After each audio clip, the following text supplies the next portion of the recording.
ഹൈന്ദവ സംഘടനകളുടെ പോരാട്ടങ്ങൾക്കും metro man E ശ്രീധരന്റെ ഇടപെടലുകൾക്കും മുന്നിൽ മുട്ടുമടക്കി സർക്കാർ. ത്രിമൂർത്തി സംഗമസ്ഥാനം നിലനിർത്തിയും കേളപ്പജി സ്മാരകം സംരക്ഷിച്ചും ഭാരതപ്പുഴയ്ക്ക് കുറുകെ പാലം നിർമ്മിക്കാൻ പൊതുമരാമത്ത് വകുപ്പിന്റെ തീരുമാനം. സ്ഥലം സന്ദർശിച്ച സംഘം മെട്രോമാനുമായി കൂടിക്കാഴ്ച നടത്തിയ ശേഷമാണ് തീരുമാനം എടുത്തത്.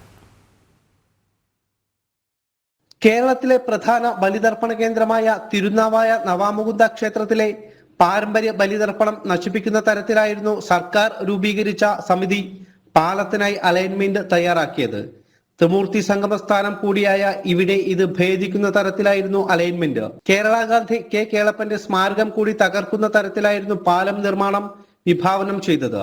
എന്നാൽ ഇതിനെതിരെ മെട്രോമാൻ ഇ ശ്രീധരൻ കോടതിയെ സമീപിക്കുകയും പാലം നിർമ്മാണത്തിന് സ്റ്റേ വാങ്ങുകയും ചെയ്തു. പുതിയ അലൈൻമെന്റ് അദ്ദേഹം കോടതിയിൽ സമർപ്പിച്ചു. 4.20 കോടി രൂപ ലാഭത്തിൽ നിർമ്മിക്കാവുന്ന ഈ അലൈൻമെന്റ് സാംസ്കാരിക പൈതൃകങ്ങളെ സംരക്ഷിക്കുന്ന തരത്തിലുള്ളത് കൂടിയായിരുന്നു. അതിന്റെ കോസ്റ്റ് അവര് ഗവൺമെന്റിന്റെ കരാർ പ്രകാരം അവർ കരാർ കൊടുത്തു കഴിഞ്ഞു. ആ ബില്ലിന്റെ കരാറ് ഊരാളങ്കൽ ലേബർ കോപ്പറേറ്റീവ് സൊസൈറ്റിയാണ് കൊടുത്തിരിക്കുന്നത്. അത് പ്രകാരം അത് 48.8 crores ആണ് എനിക്ക് ഓർമ്മ. അതിൽ നിന്ന് 3.2 crores കുറയും, 4.3 crores കുറയും എൻ്റെ എലമെൻറ്റ് കൊടുക്കുകയാണെങ്കിൽ.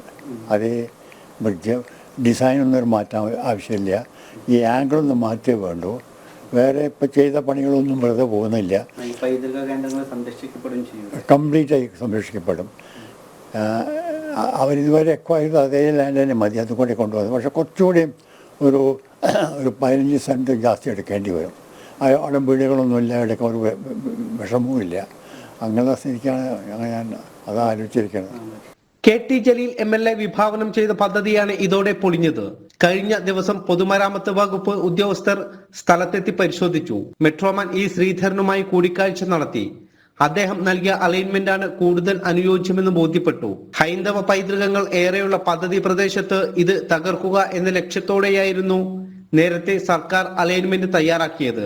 മതമൗലികവാദ സംഘടനകളുടെ കണ്ണിലെ കരടായിരുന്ന കെ കേളപ്പന്റെ സ്മാരകം തകർക്കുക, തിരുനാവായയിലെ ബലിതർപ്പണ കേന്ദ്രം നശിപ്പിക്കുക എന്ന ലക്ഷ്യങ്ങളായിരുന്നു ഇതിനു പിന്നിൽ.